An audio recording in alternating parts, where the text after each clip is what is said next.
আমাদের প্রবাস জীবন সেই লেভেলের জীবন। ছুটি হইছে, বাসায় আইসে এখন শাস্তে আছে পেঁয়াজ রসুন।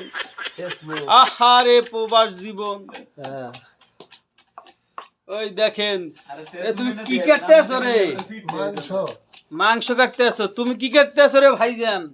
আমি চেষ্টাছি কঠিন। চেষ্টাছি আহারে প্রবাস জীবন খাইছে তো। কি গোছান আজকে? গরু মাংস কেজি কত? 35 টাকা। বাংলাদেশি টাকায় 1000 টাকা। 1000 নাকি? এটাই হলো প্রবাস জীবন। শেষে খাও।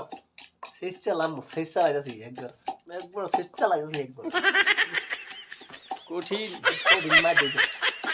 সব মিলেই দেখা যায় যে পরিশ্রম করলে ফল অবশ্যই পাওয়া যায়। পৃথিবীর সবাই ঠগায়, মাগার পরিশ্রম কাউকে ঠগায় না। পরিশ্রম করো, পাক ভালো হবেই ইনশাল্লাহ।